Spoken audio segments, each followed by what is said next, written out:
Halo, apa kabar? Assalamualaikum warahmatullahi wabarakatuh. Senang sekali saya Hizbun Arif dari Forum News Network bisa kembali menjumpai Anda. Kalau kita mengikuti perjalanan hidup dari seorang pria dari tepian Bengawan Solo yang bernama Joko Widodo itu seperti menyaksikan orang naik roller coaster ya, mulai dari bawah kemudian sampai puncak dan kemudian tiba-tiba sekarang jatuh lagi di paling bawah gitu ya. Dan itu yang terjadi pada Jokowi karena dia pernah menjadi seorang presiden yang sangat dipuja dan bukan hanya di kalangan pendukungnya tapi banyak juga dipuji oleh komunitas internasional tercermin dari pemberitaan di berbagai media massa internasional. Sekarang tiba-tiba saja status Jokowi itu kalau di dunia internasional betul-betul ya dia masuk dalam pemimpin yang sangat tercela ini ya karena dia dinobatkan oleh OCCRP ini Organized Crime and Corruption Reporting Project, ini sebuah organisasi nirlaba yang berpusat di Amsterdam, Belanda, sebagai salah satu pemimpin terkorup di dunia ini. Hanya saja sayangnya gitu banyak yang menyebut gitu kalangan netizen, kok kalah ya Jokowi itu dengan Bashar al-Assad dari seorang pemimpin Suriah yang sekarang melarikan diri setelah digulingkan. Nah, ini yang sekarang ini coba kalau netizen menyebutnya dicebokin oleh para buzzernya dari Jokowi. Buzzernya itu nggak hanya buzzer-buzzer eceran, banyak juga yang ada yang jadi pejabat, jadi wakil menteri, jadi komisaris. Bahkan ini, saya mungkin kalau ini saya nggak sepakat kalau disebut sebagai buzzer. Ini sekarang ini juga dia disupport oleh PBNU gitu, yang PBNU seperti dikatakan oleh Ketua Umum PBNU Yahya Stakuf itu dia menyatakan bahwa lembaga yang menobatkan Jokowi sebagai seorang pemimpin dunia yang terkorup itu nggak kredibel. Ini jadi artinya ya kalau nggak kredibel berarti informasinya juga tidak kredibel. Ini yang kalau di media ini disebut sebagai strategi kill the messenger atau bunuh si pembawa pesannya. Ini mengacu pada sebuah peristiwa ini true story. Ini seorang wartawan yang melakukan investigasi keterlibatan dari lembaga intelijen Amerika Serikat CIA dalam penyelundupan narkoba untuk membiayai kelompok-kelompok perlawanan di negara Amerika Selatan ya. Kemudian ini si wartawannya itu betul-betul dihancurkan kredibilitasnya dengan tujuan agar ya berita yang dia turunkan itu tidak dipercaya. Itu makanya kemudian saya juga melihat ini ada upaya-upaya semacam itu kill the messenger. Jadi OCCRP-nya itu kredibilitasnya dihancurkan dengan harapan agar informasinya itu tidak dipercaya. Dan ini operasinya juga terlihat bukan hanya buzzer, ada juga media-media yang menyatakan seperti itu dan menyebutkan bahwa beritanya sudah di take down dari OCCRP. Jadi kenapa kok di Indonesia masih terus memberitakannya gitu. Padahal faktanya tidak seperti itu. Sampai sekarang ini beritanya masih atau informasinya Anda kalau mengunjungi websitenya dari OCCRP itu semua masih tertera ya Jokowi di situ disebutkan bahwa dia ini berada di peringkat ketiga. Yang peringkat pertama yang dinobatkan sebagai person of the year yang terkorup ini adalah Presiden Bashar al-Assad, ini mantan mantan presiden maksud saya yang sekarang udah kabur ke Rusia. Di bawahnya ada William Ruto, ini presiden Kenya. Kemudian yang ketiga Joko Widodo, itu presiden Indonesia yang ketujuh. Bola Ahmed Tinubu, presiden Nigeria. Kemudian Sheikh Hasina, ini mantan Perdana Menteri Bangladesh yang sudah digulingkan juga. Dan kemudian ada seorang pebisnis ini, Taipan lah kalau di Indonesia, Gautam Adani, ini seorang pengusaha dari India. Memang OCCRP ini tidak hanya menobatkan tokoh, tapi bahkan maksudnya bukan hanya pemimpin negara, bukan kepala pemerintahan, tapi bisa juga kepala atau pemilik bisnis, bahkan bank ya. Ada sebuah bank di Denmark itu juga dinobatkan pernah menjadi salah satu yang terkorup di dunia. Nah, tentu saja penempatan Jokowi sebagai salah satu finalis ini, kendati dia bukan juaranya, tetap saja ini merusak reputasi yang coba selama ini dipoles oleh para buzzer dan juga lembaga survei. Kan Jokowi selalu disebutkan sebagai presiden terbaik di Indonesia ini kenapa? Karena diukur dari tingkat kepuasan publik gitu yang sangat tinggi.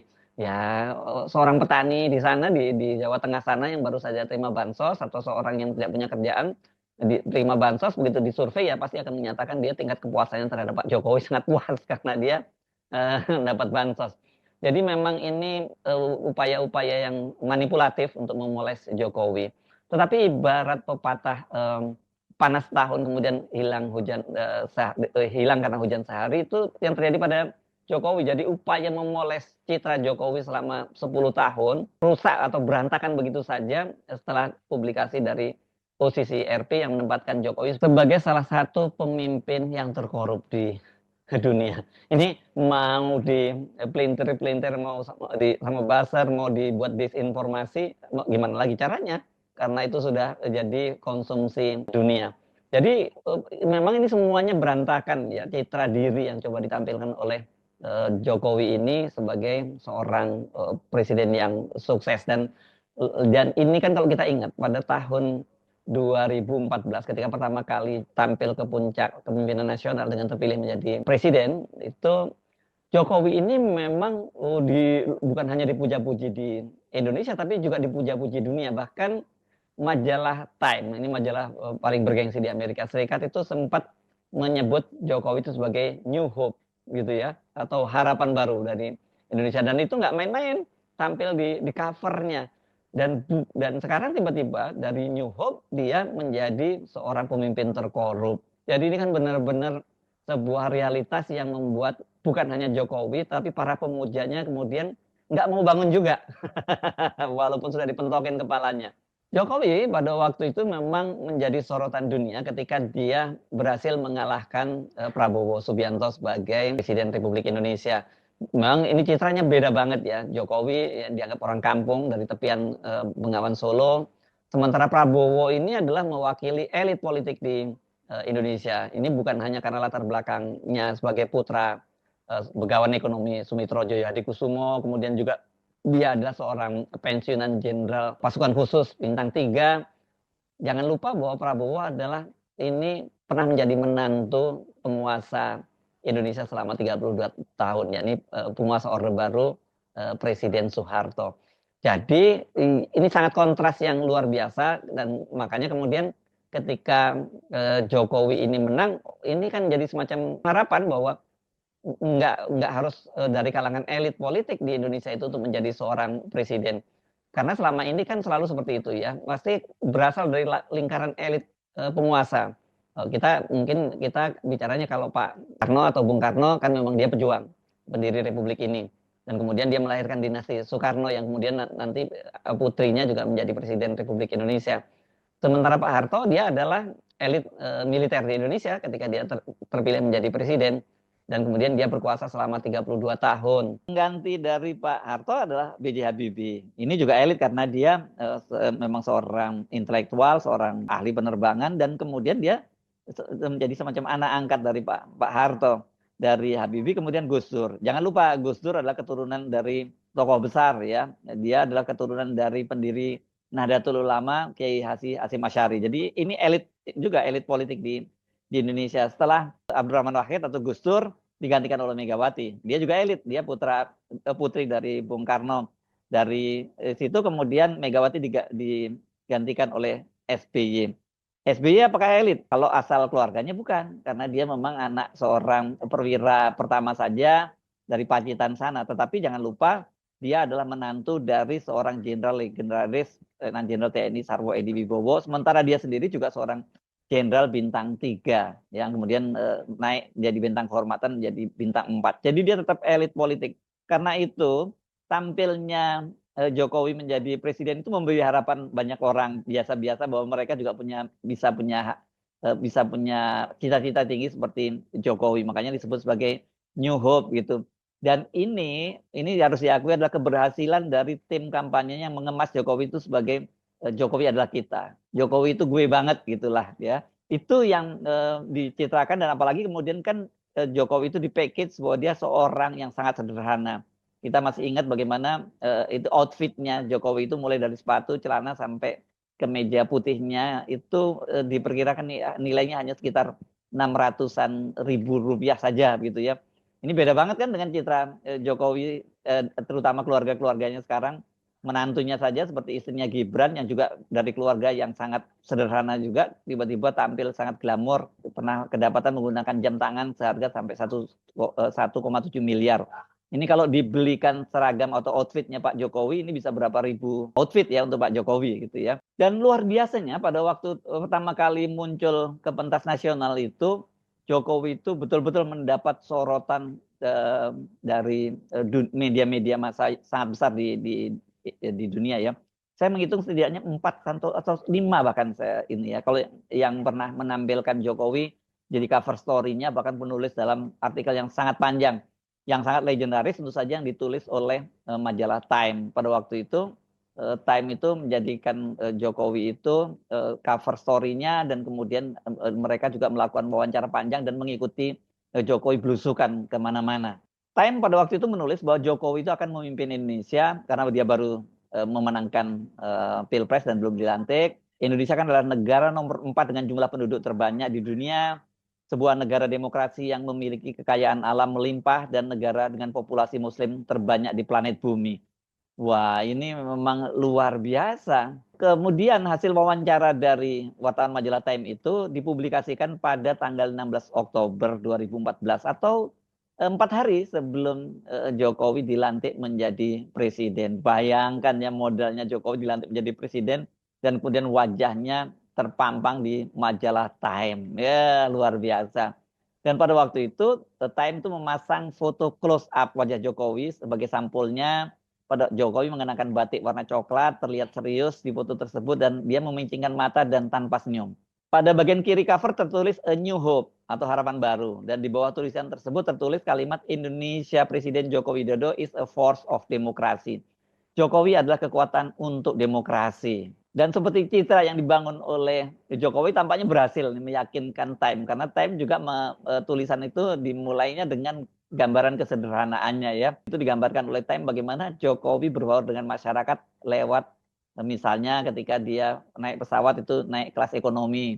Benar-benar gimana nggak banyak yang terkiwir-kiwir ya. Dan ini coba diulang lagi ketika kemarin dia mengakhiri masa jabatannya katanya mau naik pesawat biasa dengan dan kelas ekonomi, tapi ternyata malah tidak.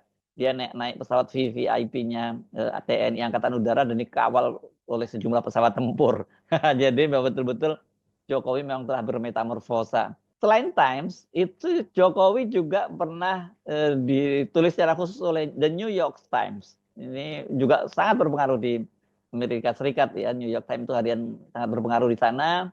Dan ini juga apa ya?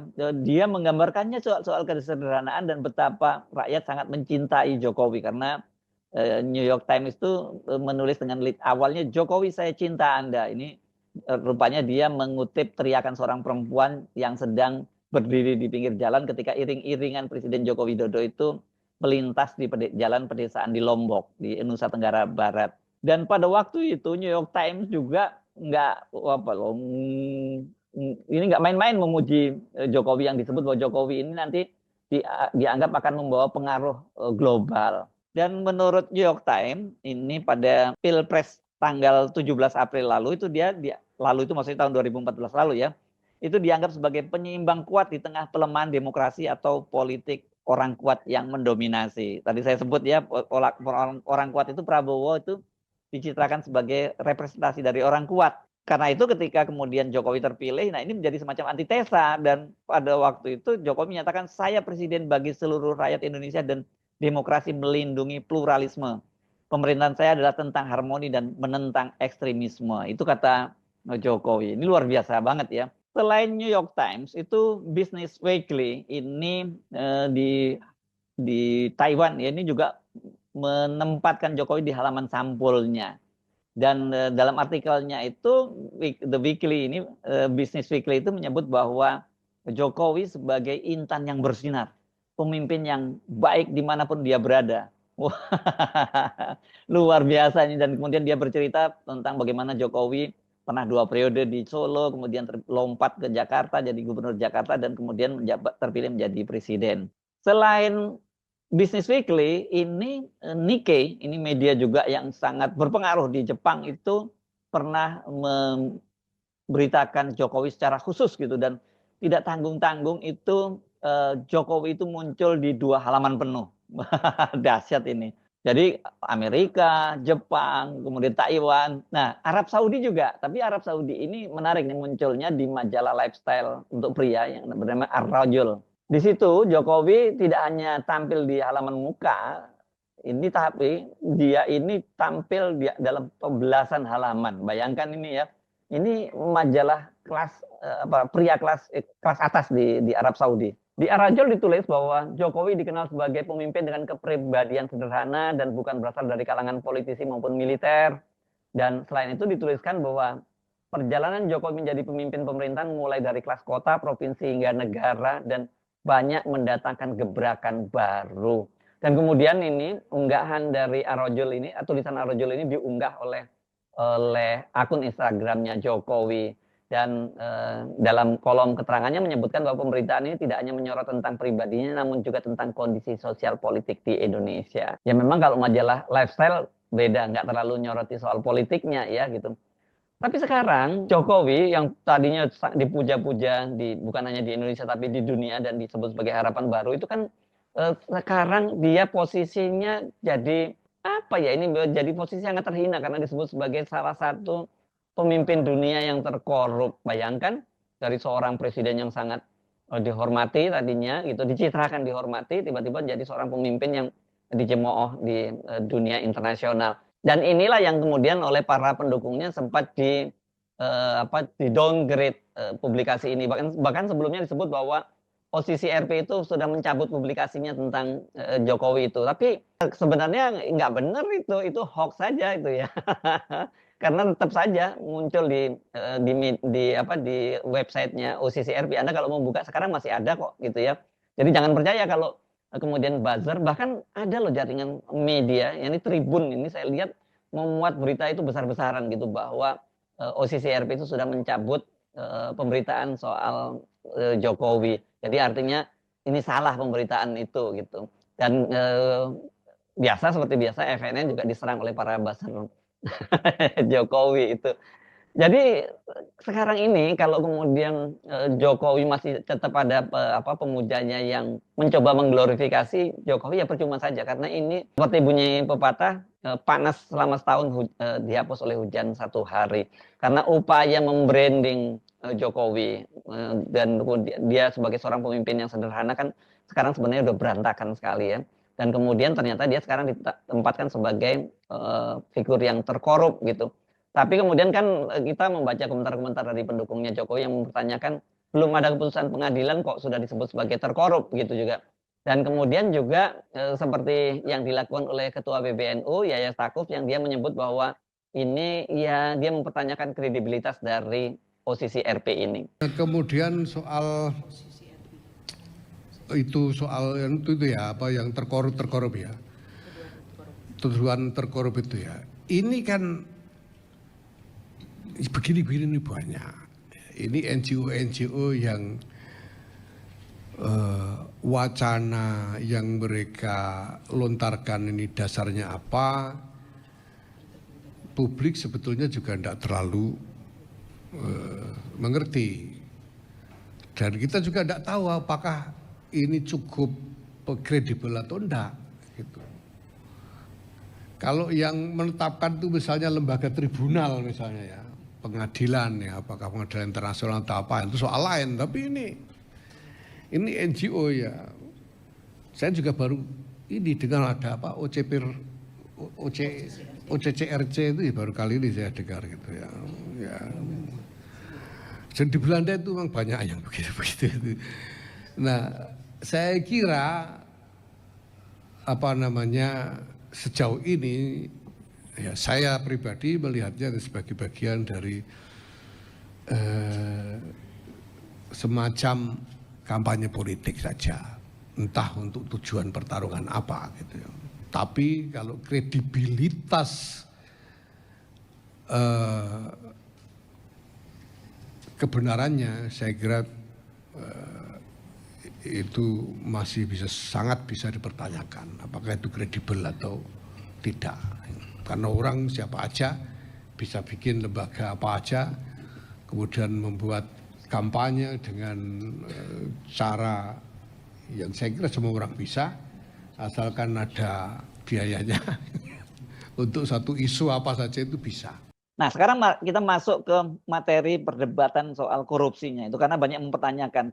Kelihatannya mereka semua ini membatasi bahwa yang disebut korupsi itu ya hanya korupsi berupa uang gitu. Dan katanya nggak terbukti selama ini bahwa Jokowi itu melakukan korupsi. Tetapi kalau kita menyimak misalnya pernyataan dari Said Didu, ini manusia merdeka yang sekarang kelihatannya menjadi tokoh paling kritis di Indonesia, itu dia membaginya dalam 5 klaster mengapa Jokowi itu disebut sebagai presiden atau pemimpin terkorup di dunia. Anda bisa lihat tayangannya di sini, linknya ya, karena pernah sudah saya tampilkan beberapa hari lalu. Nah, YLBHI itu kemudian menyebut mengapa Jokowi layak disebut sebagai tokoh terkorup di dunia itu karena setidaknya ada 10 faktor, dia menyebutnya seperti itu. Kalau saya Didi menyebutnya 5 klaster, kalau YLBHI, Yayasan Lembaga Bantuan Hukum Indonesia, menyebutnya ada 10 faktor. Yang pertama, YLBHI melihat itu pelemahan KPK secara sistematis. Saya kira ini semua udah jadi bahasan kita semua, dan ini kan jelas ada kaitannya dengan melindungi para koruptor, terutama kawan-kawan atau sekutu politiknya. Kemudian revisi Undang-Undang Pertambangan Mineral dan Batu Bara. Waduh, ini luar biasa klaster korupsi di sini. Ketiga, Omnibus Law dan pengabaian check and balance. Ini kriterianya masuk di pelemahan demokrasi. Kemudian rezim nihil meritokrasi, nggak jalan meritokrasinya. 5, menghidupkan kembali dui fungsi militer. 6, badan usaha milik negara menjadi badan usaha milik relawan. Intelijen untuk kepentingan politik. Kemudian represi dan kriminalisasi. 9, proyek strategis nasional merampas ruang hidup rakyat. Yang 10, nepotisme kekuasaan. Ya kalau dengan menggunakan kriteria atau faktor yang disebutkan oleh YLBHI, semua itu terpenuhi sebagai syarat untuk menobatkan Jokowi sebagai seorang pemimpin terkorup di dunia gitu ya. Apalagi kalau kemudian misalnya tadi perdebatannya bagaimana menyebutnya dia korupsi. Loh, korupsi kan bukan hanya memperkaya diri sendiri pengertiannya, tapi juga memperkaya orang lain. Dan yang terlihat dengan kasat mata ya anak-anaknya dan menantunya gaya hidupnya betul-betul glamor, dan penting kita pertanyakan dari mana itu dia mendapatkannya. Dan saya kira challenge yang paling mungkin yaitu dibuka saja kasus yang sudah dilaporkan ke KPK. Ini kan banyak laporan yang masuk ke KPK berkaitan dengan Jokowi dan keluarganya. Salah satunya saya kira yang paling mengundang perhatian adalah laporan dari seorang aktivis dan juga dosen dari Universitas Negeri Jakarta, Ubaidillah Badrun. Ini tentang korupsi dan dugaan pencucian uang yang dilakukan oleh Gibran dan Kaisang. Sampai sekarang kasusnya tidak ditindaklanjuti oleh KPK. Nah, supaya Pak Jokowi dan keluarganya tidak tersandra, ada baiknya kan kasus ini dibuka gitu. Dan kalau kemudian dikhawatirkan ini berlaku tidak objektif, kan bisa membuat semacam tim untuk pengawas. Kalau perlu ada tim independen supaya lebih transparan, dan atau kalau tidak ada tim pengawas independen, tapi setiap tindakan-tindakan yang dilakukan oleh KPK dipertanggungjawabkan kepada publik itu dengan cara berkala memberikan laporan pada publik. Saya kira banyak hal yang bisa dilakukan semacam itu. Jadi sekarang ini kalau toh ada upaya untuk kalau netizen menyebutnya menceboki ya Pak Jokowi dan keluarganya, tapi saya kira opini sudah terbentuk, dan ini tidak main-main, adalah ini opini dunia bahwa Jokowi itu adalah seorang pemimpin terkorup di dunia. Jadi metamorfosanya dari New Hope kemudian menjadi terkorup. Saya Hezbun Arif dari Forum News Network. Sampai jumpa lagi. Assalamualaikum warahmatullahi wabarakatuh.